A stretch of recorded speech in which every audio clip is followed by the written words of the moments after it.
l'opposition n'existe pas en République démocratique du Congo. Si vous pouvez me donner des raisons rapidement. Vous savez, avant de parler de l'opposition, il y a des réalités scientifiques et politiques qui doivent prévoir réellement qu'il y a l'opposition.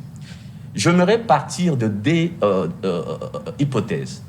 Lorsqu'on parle de l'opposition, ici, j'aimerais parler d'une opposition républicaine, une opposition constructive. Vous comprenez? Une opposition qui constitue en quelque sorte un contrepoids du pouvoir. Une opposition capable de contrôler l'action gouvernementale. Et ceci ne devrait pas se faire par des discours disparates. Ceci ne devrait pas être l'expression des discours un peu superficiels, basés sur des sentiments ou de, que sais-je encore, basés sur de frustration de uns. Vous comprenez? Avant de parler de l'opposition, j'aimerais rapidement parler des approches.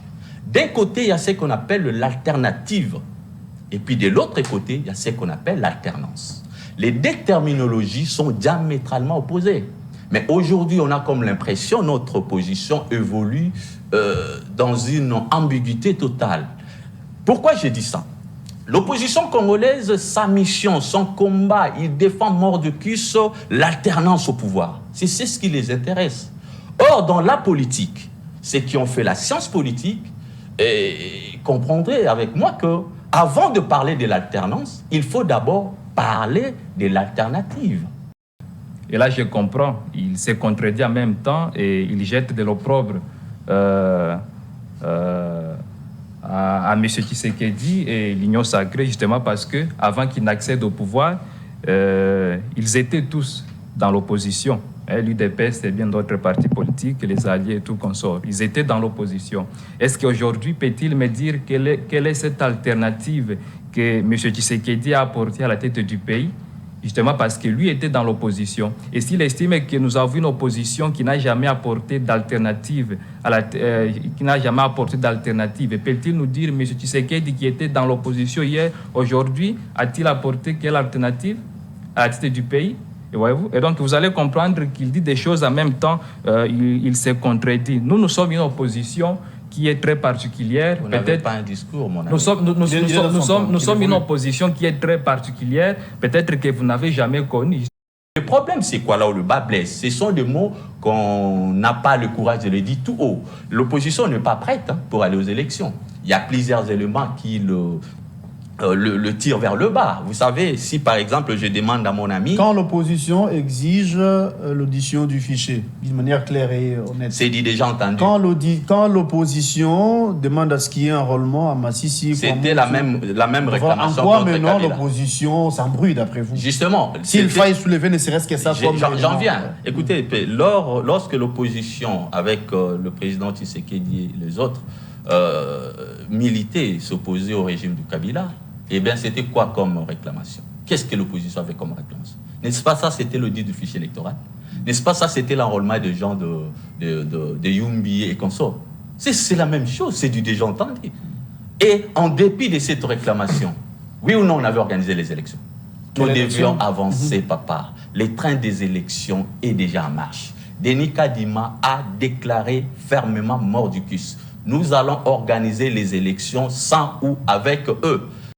Nous pensons que la seule procédure, sinon les seuls procédés aujourd'hui qui va nous permettre justement, qui va nous éviter justement tous ces dérapages-là, c'est effectivement la question d'enclencher l'article 64 parce que le déclenchement Vous aimez trop ça, apparemment c'est les points clés de votre parti politique. Non, c'est une disposition constitutionnelle parce que nous ne sommes pas les législateurs et lorsque... Parce qu'Alain Bodo doit revenir sur ça. Non, on doit revenir sur ça justement parce que si vous lisez l'article 5 de la Constitution, on dit que le peuple congolais, le peuple est souverain.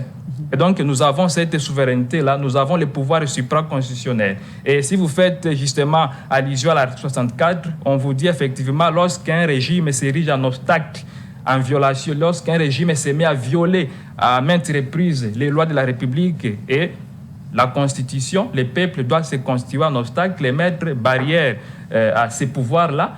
Et donc, ça, c'est un pouvoir que nous dote la Constitution et que nous devons user, nous, en tant que population. Voilà pourquoi je vous dis ceci, ces élections-là, aujourd'hui, les décors tels qu'il est planté aujourd'hui, ce n'est pas un décor qui va garantir de vraies élections.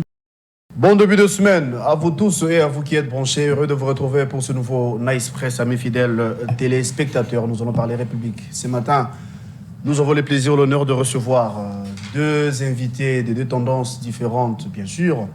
L'opposition et la majorité présidentielle. Philippe Katumba, pour ceux qui ne savent pas, il est le secrétaire général adjoint de ces partis politiques qu'on appelle le Congolais.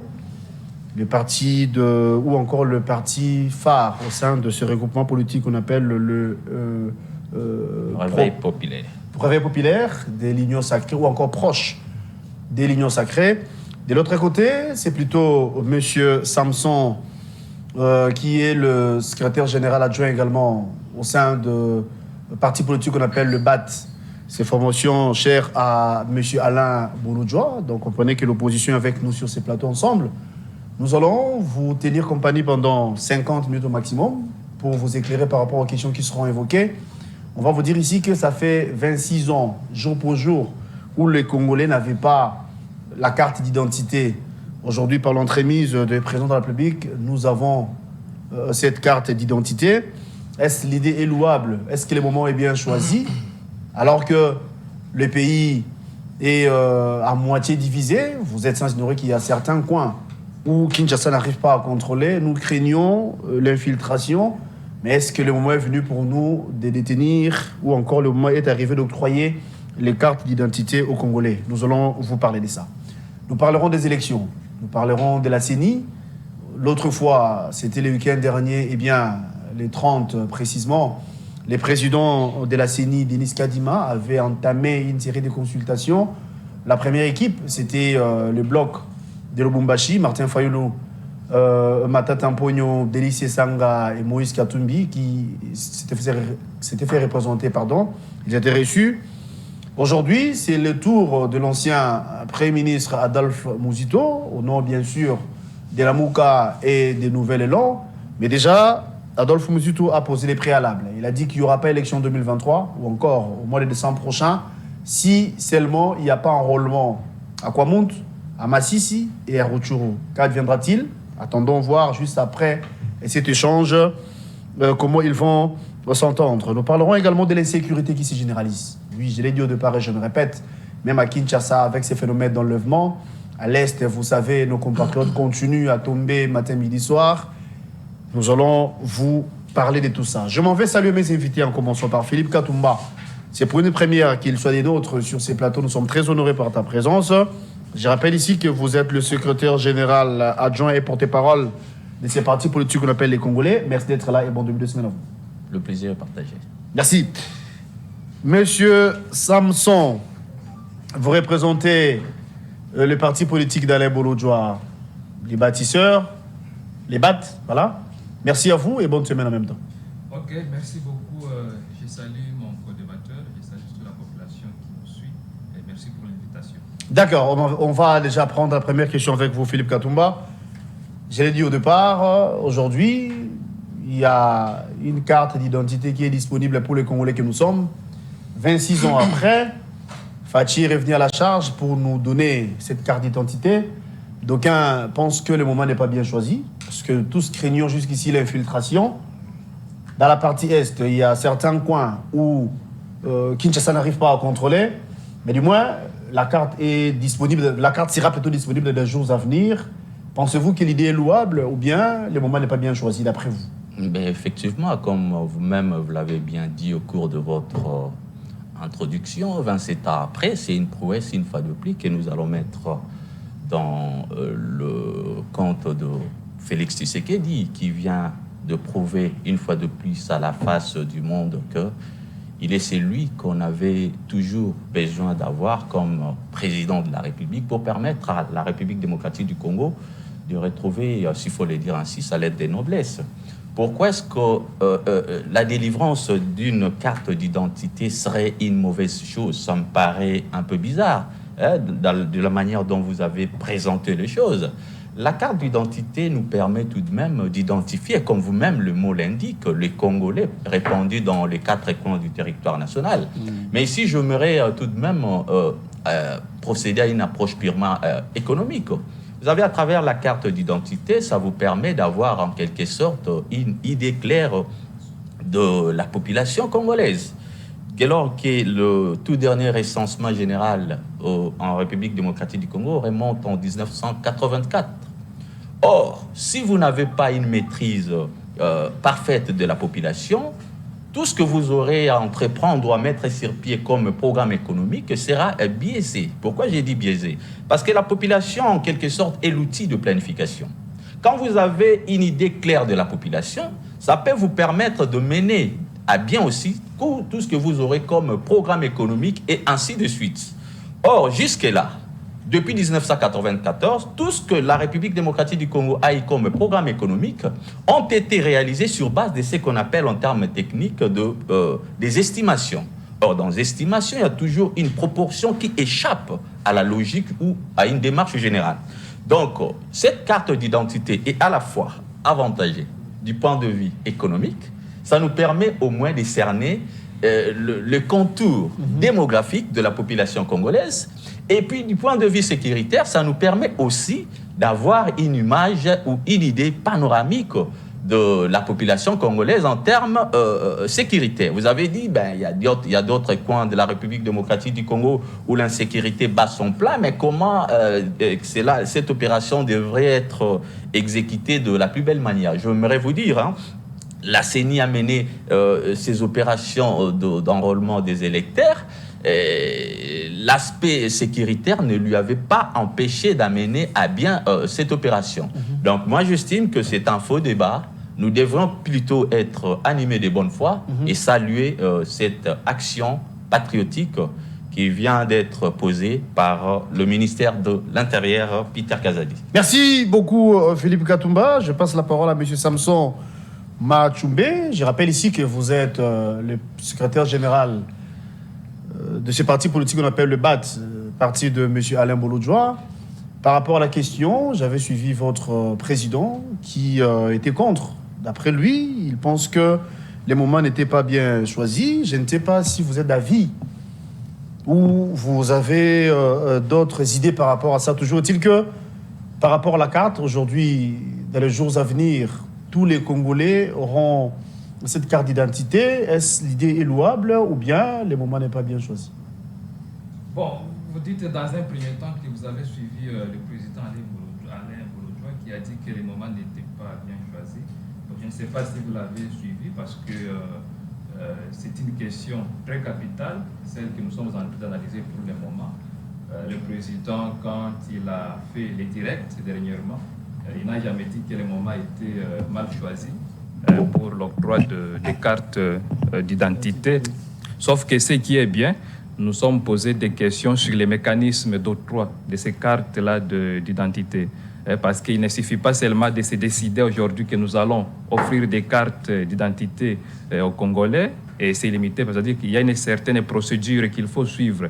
Et voyez-vous, il y a un certain nombre d'étapes sur lesquelles il faut réfléchir pour effectivement parvenir à octroyer ces cartes-là d'identité. J'ai suivi mon ami, mon co-débatteur, qui dit que cela constitue une prouesse et qui entre effectivement dans l'actif du régime de M. Tshisekedi, justement parce qu'il s'est décidé d'octroyer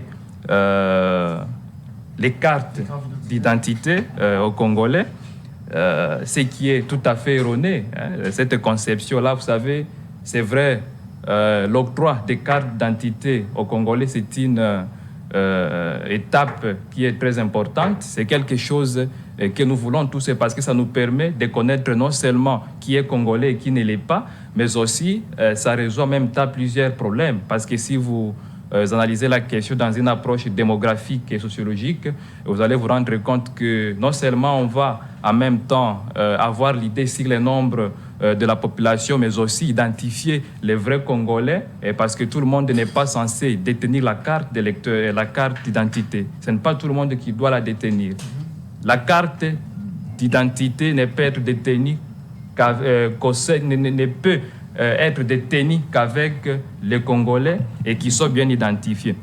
Et donc ça doit être clair, sauf que nous avons été surpris lorsque cette carte d'identité a été, n'est-ce pas, présentée à travers le ministre de l'Intérieur, Peter Kazadi, nous avons vu tous nos amis de l'Union sacrée en train de jeter les fleurs sur cet octroi-là pour justifier effectivement, 26 ans après, nous n'avons jamais eu des cartes d'identité. Et maintenant, Félix Tshisekedi, aussitôt, il arrive au pouvoir, aujourd'hui, après 4 ans bien sûr, il se décide d'octroyer les cartes d'identité aux Congolais. Oui. Et donc, c'est quelque chose que nous devons saluer et ça entre directement dans l'actif du régime en place. C'est tout à fait erroné parce qu'aujourd'hui, peuvent-ils nous dire comment est-ce qu'ils vont procéder pour octroyer ces cartes-là d'identité? Parce qu'il y a des préalables. Et parmi les préalables... Comment ils vont identifier les Congolais? Comment ils vont identifier? Parmi les préalables, il y a ce qu'on appelle l'étape d'identification des Congolais. Parce que, vous l'avez bien dit, je vous ai suivi dans l'entame de cette émission, que nous faisons face à un problème très sérieux d'infiltration. Et ces problèmes-là d'infiltration jusqu'à aujourd'hui n'est pas encore résolu. C'est-à-dire que nous avons des étrangers qui sont chez nous, des Rwandais qui sont dans notre pays, mais qui ne sont toujours pas identifiés. On n'arrive pas à faire des distinguos qui est congolais, qui ne l'est pas. Et aujourd'hui, la première étape qui devrait précéder celle d'octroi de la carte d'identité, ça devrait justement être celle d'identification. On doit parvenir justement à identifier qui est congolais et qui ne l'est pas. C'est à partir de ce moment-là qu'on va effectivement lancer ces processus-là de recensement parce qu'on a déjà toutes les données fiables sur ceux qui sont congolais et ceux qui ne le sont pas. Et donc là, ce sont des réalités que nous sommes en train de démontrer à la face publique, à tous les Congolais, de façon qu'ils comprennent que la démarche telle qu'elle est entreprise aujourd'hui, c'est une démarche qui va de plus en plus, n'est-ce pas, une démarche qui va de plus en plus, n'est-ce pas, nous amener vers un guet-apens que l'on ne sera peut-être pas capable. Vous avez parlé de la procédure, ne sera peut-être pas capable de... vos propos. Vous voulez dire en clair que le moment n'est pas bien choisi? Non, ce n'est pas que le moment n'est pas bien choisi, sauf que nous devons être réalistes. C'est-à-dire? Faut-il effectivement procéder par l'octroi des cartes d'identité? Oui, nous pouvons les faire. Mais comment les faire? C'est là où ça soulève beaucoup de questionnements. Comment on va procéder? C'est pourquoi nous avons dit que les préalables, c'est d'abord l'identification. On doit identifier parce qu'au regard de l'article 10 de la Constitution, qui parle effectivement de la problématique liée, n'est-ce pas, à l'identité. Et jusque-là, on se pose beaucoup de questions sur cette problématique de qui est congolais et qui ne l'est pas. Aujourd'hui, on n'est pas capable d'identifier les vrais Congolais. Et procéder par, n'est-ce pas, cette étape-là, sans que l'on ne respecte les préalables, ça va effectivement nous induire en erreur et légitimer la démarche de nos amis parce qu'eux réclament à tout prix. Et vous savez, nous avons eu beaucoup de débats et nous sommes passés dans plusieurs chaînes pour dire, en ce qui concerne la problématique de Banyamulenge, ce que vous appelez abusivement les Banyamulenge. Aujourd'hui, M. Tshisekedi, dans l'une de ses sorties, a eu à les qualifier justement des Congolais. Ils sont Congolais. Est-ce qu'aujourd'hui, il peut nous prouver en quoi ces gens-là sont Congolais? Est-ce que peut-il nous dire que ce que lui qualifie des Congolais, ce que nous appelons les Rwandais, les Banyarwanda, les Banyamulenge, vont-ils recevoir ces cartes-là d'identité? Si ces Rwandais, sinon ces Banyarwanda vont recevoir cette carte-là d'identité, sinon ces cartes-là d'identité, ne sera-t-il pas, n'est-ce pas, une façon pour M. Tshisekedi de légitimer ce que nous avons condamné il y a plusieurs années? Et voyez-vous, et donc ce sont là des problèmes que nous devons nous dire en face et montrer à M. Tshisekedi ce qu'il est en train de faire aujourd'hui. Ça va nous induire en erreur et ça va nous mettre devant un guet-apens qu'on ne sera pas capable de résoudre. Au regard de ce qui se passe, avant de passer la parole de ses côtés, cette carte présente-t-elle un danger d'après vous? Pour le moment, cette carte constitue un danger si la procédure n'est pas respectée. D'accord. Voyez-vous, si la procédure n'est pas respectée, l'octroi de cette carte constitue un danger. Un danger pourquoi? Justement parce que parmi les personnes qui vont recevoir cette carte-là d'identité, il y en a quelques-unes qui seront peut-être de nationalité douteuse et qui vont recevoir la carte. Alors, dites-moi, quelqu'un qui n'est pas congolais et qui reçoit la carte, n'est-ce pas, d'identité, voyez-vous que cette démarche est une démarche à saluer? Je vous reviens. Philippe Katumba, vous avez suivi religieusement l'intervention de M. Samson.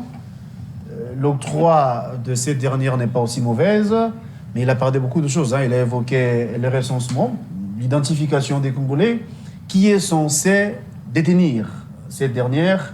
N'est-ce pas une manière, si pas une façon, de nous infiltrer encore davantage si on arrivait à octroyer cette dernière à tout le monde? Je sais, ça me fait des fois rire quand on attend le discours de ceux qui prétendent être de l'opposition en République démocratique du Congo. Donc, de vouloir une chose et son contraire à la fois, c'est vraiment une démarche ou bien un argumentaire très contradictoire de leur part. Écoutez, il dit que si l'octroi de la carte, ça doit être une bonne chose si la procédure est respectée. D'abord, il dit si, c'est au conditionnel. Est-ce que cette question-là relève de l'opposition? Relève de la technicité. Il y a tout un organe technique qui a le contour de tout le processus jusqu'à la délivrance de la carte. Et puis, ils ont dit, on doit délivrer la carte, mais comment? Est-ce que toutes ces questions-là relèvent de la compétence de l'État? Qui est censé détenir la carte en question? Justement, je reviens.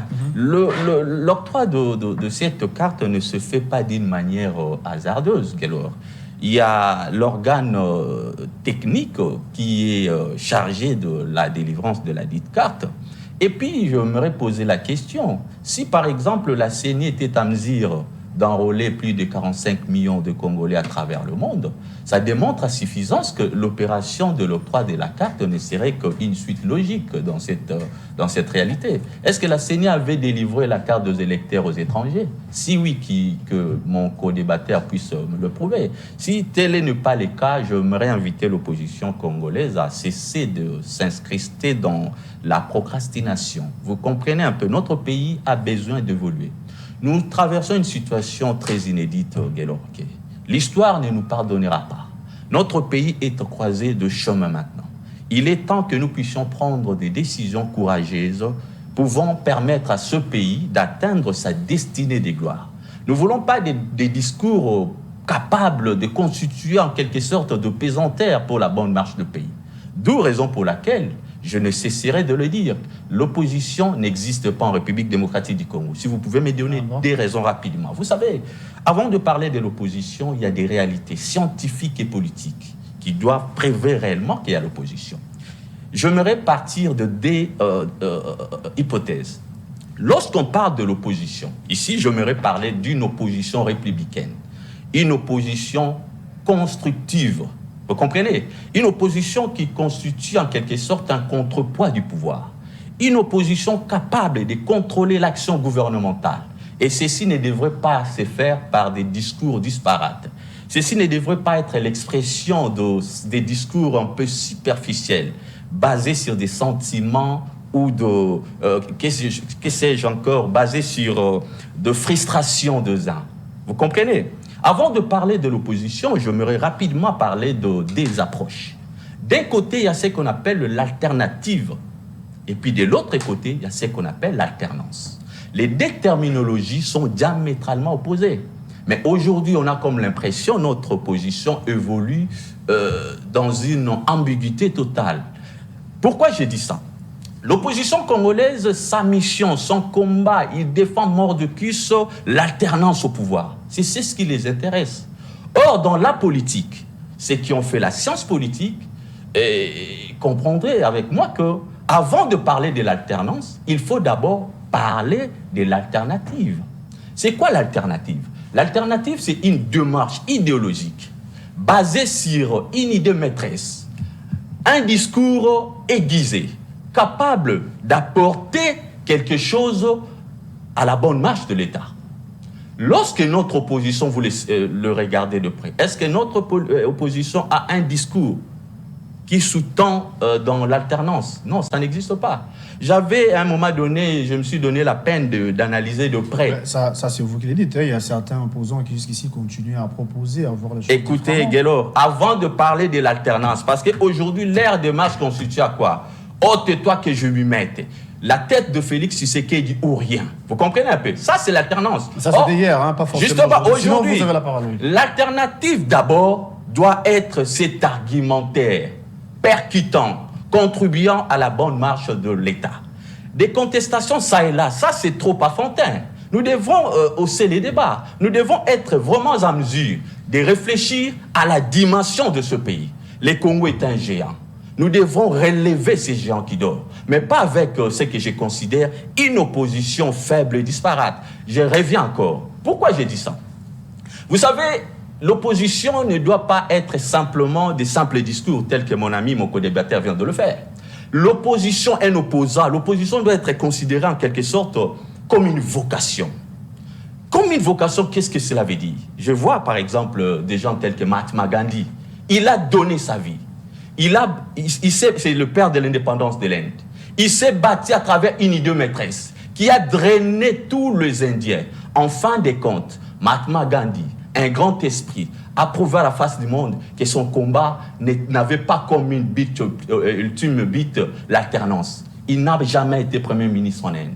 Il n'a jamais été président de l'Inde. Il n'a jamais été ministre de l'Inde. Je peux vous donner encore un autre exemple. Martin Luther King Jr., celui qui a milité pour le droit civique des Noirs aux États-Unis, n'a jamais occupé, comment dirais-je un peu, une fonction de commandement. Aux États-Unis. Ça, c'est ce qu'on appelle l'opposition alternative. Il avait une idée à défendre. L'opposition doit être une vocation et non, je ne sais pas ce que je peux qualifier ce que nos amis font. Écoutez, la République démocratique du Congo aujourd'hui, comme j'avais dit au cours de mon argumentaire, nous avons vraiment besoin de réfléchir d'une manière singulière et efficace pour que notre pays puisse avancer. De telles pratiques vont aboutir à rien. Pourquoi j'ai dit ça? Tu sais qu'est dit le père, le fameux opposant historique de la République démocratique du Congo. C'est lui qui s'est battu tout d'abord pour l'alternative. Tu comprends un peu? L'alternance est venue juste après. Il a presque rien occupé.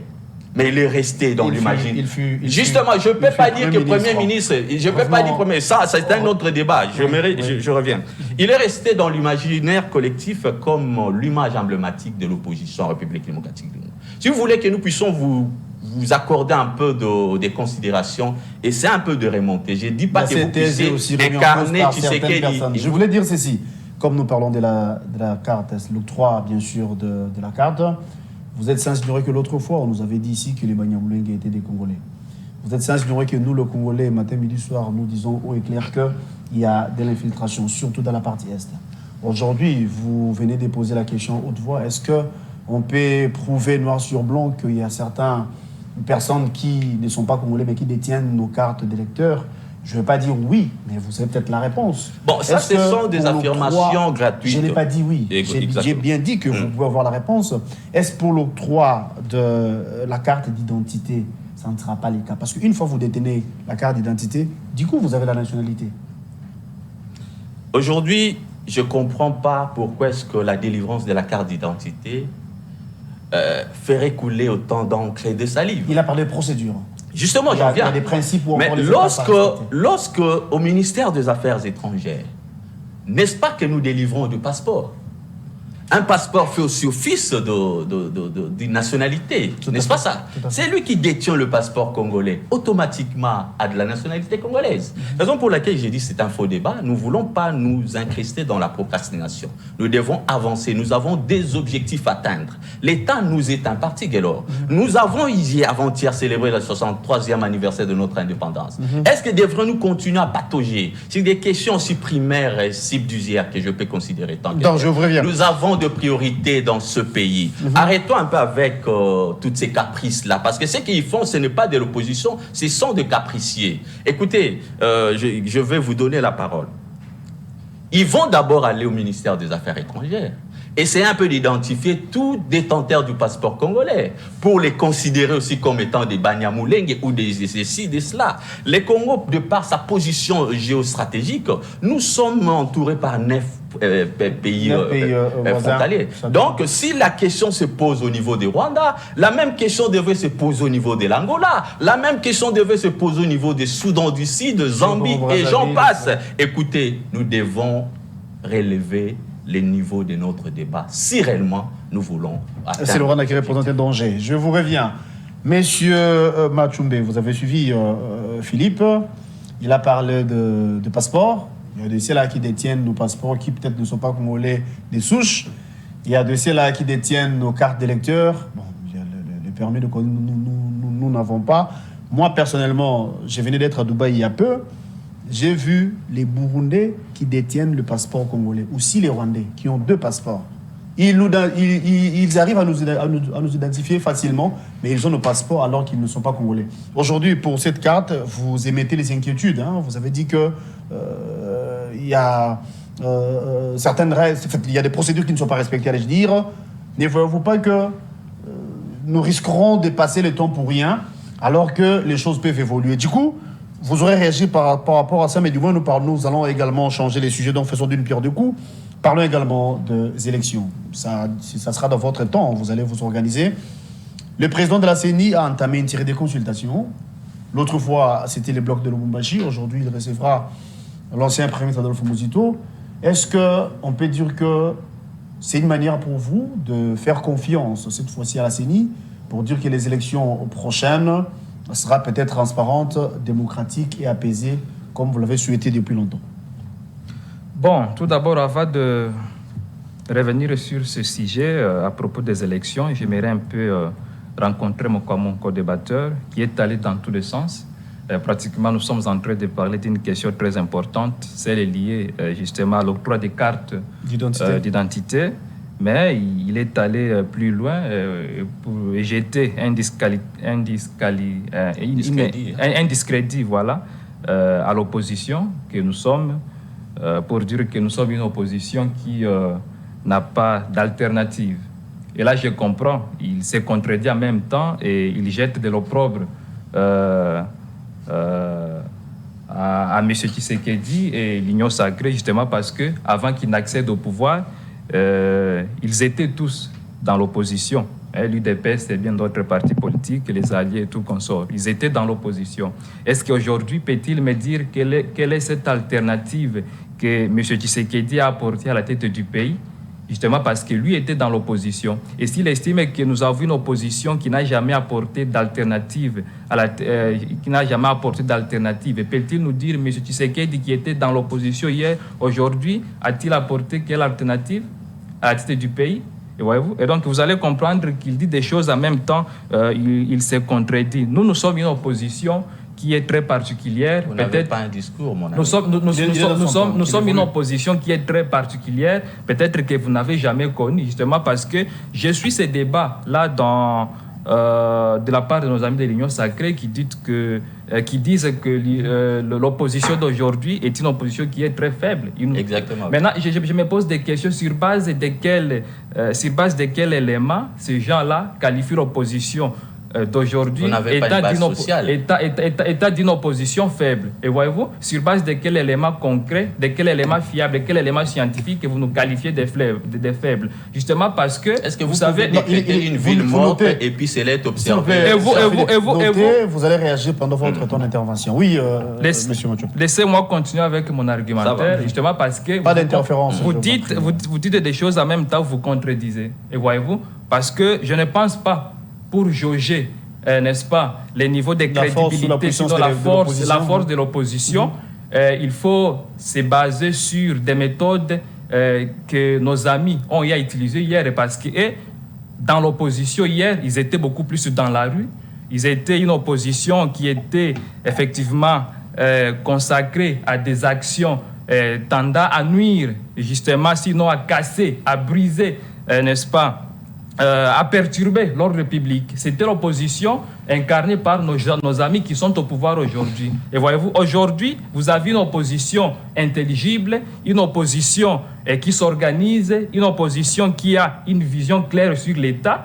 Et voilà, vous passez votre temps sur les médias pour dire que l'opposition est faible, justement parce que nous ne sommes pas de ceux-là qui pensent que nous devons appliquer des pratiques que vous avez utilisées hier. Et donc, vous devez cesser ces débats-là. Nous sommes une opposition sur laquelle, justement, le peuple porte espoir aujourd'hui. Voyez-vous, parce que Tshisekedi, dans l'opposition hier, n'a pas pu justement apporter l'alternative crédible. Aussitôt, il a accédé au pouvoir. Donc, je crois que ce débat est... Alors, parlons de consultations entamées par la CENI. Est-ce une manière pour vous de faire confiance à la CENI cette fois-ci, ou bien vous continuez à nier tout encore, à mettre tout en cause, pardon? Non, moi, je ne pense pas si on peut faire confiance à la CENI, incarné par Denis Kadima et son équipe, d'autant plus que nous avons eu à décrier toutes les procédures, sinon toutes les étapes qui ont précédé celle d'aujourd'hui, c'est-à-dire enrôlement des électeurs. Il y a déjà les fichiers électoraux et on a même procédé justement à l'étape de dépôt des candidatures. Voyez-vous, moi je ne pense pas si c'est à cette dernière minute que nous allons apprécier la CENI, dès lors que la première étape qui doit, n'est-ce pas, donner du crédit à cette grande institution-là n'a pas été respectée, celle qui a consisté sur l'installation du bureau de cette institution-là. Vous savez que Denis Kadima et toute son équipe sont arrivés à la tête de cette institution par des voies mafieuses, par des voies qui n'ont pas été acceptées par l'opposition, et nous avons eu à décrier cela. Voyez-vous, c'est-à-dire que les gens se sont organisés pour se rassurer à ce que cette grande institution-là soit incarnée par des gens qui ont une obédience du pouvoir. Et c'est comme ça que M. Tshisekedi s'est arrangé avec toute sa bande pour se rassurer qu'il aura effectivement qu'il aura effectivement quelqu'un de confiance, quelqu'un qui est de son obédience à la tête de la CENI. Et c'est comme ça que Denis Kadima est arrivé à ce niveau-là. Et déjà, à partir de là, nous nous sommes opposés et nous nous sommes dit qu'en tout cas, nous ne pouvons pas continuer dans cet élan-là. Nous devons briser cela et revenir sur des bases solides, justement parce que la CENI est réputée être une institution qui doit être indépendante. Et dès lors que cette CENI est animée par des gens qui ont une obédience du pouvoir, cela démontre à suffisance une volonté manifeste de pouvoir tricher aux élections. Et nous avons eu à condamner cela. Ils ont procédé par le forcing et aujourd'hui, nous sommes déjà à une dernière étape, presque la dernière justement, parce que à bientôt là, ils vont nous lancer dans une élection chaotique. Déjà, c'est le dépôt de candidature au niveau de la députation nationale.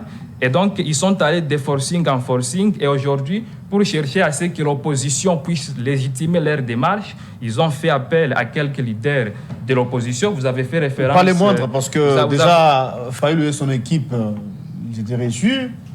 Aujourd'hui, ça sera le tour d'Adolphe Mouzito. Vous parlez au nom de quelle opposition alors qu'il y a eu de... je voulais parler de... attente, hein, s'il faut utiliser ça comme expression, entre l'opposition et la CENI, parce que l'opposition exige à ce qu'il y a l'audition du fichier par les experts. Apparemment, Kadima semble être d'accord, parce qu'il va soumettre le problème au niveau de la plénière au sein de la CENI. Adolphe Moussou dit tantôt qu'avant, bien qu'il n'y a pas encore eu échange, mais du moins, il a posé déjà à ces conditions. Il faut qu'il y ait enrôlement à Rutshuru, à Massissi et à Kwamount. Et c'est alors qu'on parlera élection en 2023. Mais vous, apparemment, votre position n'est pas connue jusqu'ici. Donc, est-ce que vous pensez que M. Tshisekedi va revenir sur leur décision? Moi, je ne pense pas qu'avec cette rencontre qu'il y a eu avec les leaders quelques leaders de l'opposition, et notamment les groupes de cadres, les groupes de Lubumbashi, et je ne pense pas si M. Tshisekedi et Denis Kadima vont revenir sur leur décision pour dire que voilà, il y a eu des choses qui n'ont pas été bien faites, alors que nous devons cette fois-ci procéder à quelques correctifs. Kadima semble être flexible. Hein, non, ils ne vont pas le faire. Moi, je sais comment ces gens-là procèdent, voyez-vous, parce que le fait que M. Kadima ait fait appel à ces groupes-là des cadres, c'est une façon de dire, eh bien, voilà, nous nous approchons déjà du processus électoral, et tellement que ce processus a été beaucoup contexté par la population et l'opposition. Maintenant, pour chercher à légitimer notre démarche, et donc il a fait appel à ces groupes-là des cadres, justement parce que dans leurs soucis, dans leur agenda, ils ont besoin de nous amener dans une élection bâclée où M. Tshisekedi est déjà déclaré gagnant. Et c'est comme ça qu'ils ont fait appel à ces groupes-là des cadres. Mais nous, parce que vous dites que nous faisons partie de quelle opposition, moi je vous dis que je l'ai toujours dit partout, je pense que l'opposition n'est pas un parti politique. Et donc nous ne sommes pas censés tous prendre la même position. Si les groupes des cadres ont supposé qu'ils doivent justement aller dans le sens qui est imposé par le bureau de la CENI, ou soit par M. Kadima. Ce n'est pas tout le monde qui va justement fléchir à cette démarche-là, parce que nous sommes de ceux-là qui pensent que les élections telles que enclenchées aujourd'hui par M. Tshisekedi et la CENI, où il a placé ce gens, ne sont pas des élections justement qui vont garantir, sinon qui vont résoudre les problèmes de légitimité. Parce que, vous savez, la finalité de tout processus électoral, surtout dans les cas précis de notre pays, la République démocratique du Congo, c'est justement celle de mettre fin à cette crise-là de légitimité. Parce que si vous lisez même la Constitution, nous avons connu des élections en 2006, en 2011, en 2018, et toutes ces élections-là ont été justement des élections qui n'ont pas résolu la vraie question, sinon la vraie finalité, c'est-à-dire les problèmes de crise justement de légitimité. Voyez-vous, M. Tshisekedi étant un président illégitime, je ne pense pas si aujourd'hui il peut organiser des élections qui soient des élections crédibles. Et c'est pour cela, nous, qu'est-ce que nous pensons? Nous pensons que la seule procédure, sinon les seuls procédés aujourd'hui qui va nous permettre justement, qui va nous éviter justement tous ces dérapages-là, c'est effectivement la question d'enclencher l'article 64, parce que le déclenchement de... Vous aimez trop ça, apparemment c'est le point de vue de votre parti politique. Non, c'est une disposition constitutionnelle, parce que nous ne sommes pas les législateurs, et lorsque... Parce qu'Alain Boudou doit revenir sur ça. Non, on doit revenir sur ça justement parce que si vous lisez l'article 5 de la Constitution, on dit que le peuple congolais, le peuple est souverain. Et donc, nous avons cette souveraineté-là, nous avons le pouvoir supraconstitutionnel. Et si vous faites justement allusion à l'article 64, on vous dit effectivement, lorsqu'un régime s'érige en obstacle, en violation, lorsqu'un régime se met à violer à maintes reprises les lois de la République et la Constitution, le peuple doit se constituer en obstacle et mettre barrière à ces pouvoirs-là. Et donc, ça, c'est un pouvoir que nous dote la Constitution et que nous devons user, nous, en tant que population. Voilà pourquoi je vous dis ceci, ces élections-là, aujourd'hui, les décors tels qu'il est planté aujourd'hui, ce n'est pas un décor qui va garantir des vraies élections. Pour que nous ayons des vraies élections aujourd'hui, étant donné que nous avons des gens qui sont illégitimes, des gens qui ont déjà justement planté tous les jalons des élections bâclées, et donc le peuple doit se ressaisir, le peuple doit revenir à ses prérogatives constitutionnelles. Il faut déclencher effectivement l'article 64 parce que ça va résoudre beaucoup de problèmes. Je pense que mon ami va aller dans tous les sens. Effectivement, il va aller dans tous les sens, mais tout ce qui est en train de faire aujourd'hui est fait contre le peuple, et je ne pense pas si la finalité va garantir des vraies élections, parce qu'il ne faut pas seulement, la vraie question n'est pas seulement celle d'organiser les élections, mais nous devons réfléchir sur après élection. Après élection, on aura quoi? Oui, Philippe Katumba. Bon, en fait, les présidents de la CENI ont entamé les consultations. D'après vous, c'est pour quelle finalité? Est-ce pour repousser les élections, pour parler glissement, ou bien pour gagner la confiance de l'opposition? Non, ce n'est pas pour gagner la confiance de l'opposition, c'est une démarche qui a comme objectif l'inclusivité du processus électoral. Raison pour laquelle je t'avais dit que ça serait un peu difficile avec de tels arguments que nous puissions prendre au sérieux l'opposition congolaise. Parce que c'est du déjà entendu, c'est du déjà vu. C'est le même discours qui revient. Vous pensez réellement qu'on peut vous accorder du crédit avec de telles allégations? Je ne pense pas. Et puis, ils sont toujours en désaccord. Parmi le point faible, c'est ce que je peux appeler entre guillemets l'opposition, ils n'ont jamais été unis. Il n'existe pas une cohésion au sein de l'opposition. Mais il a dit que l'opposition n'est pas un parti politique. Justement, l'opposition n'est pas un parti politique, comme je t'avais dit tantôt. L'opposition devrait être unie autour d'une idée.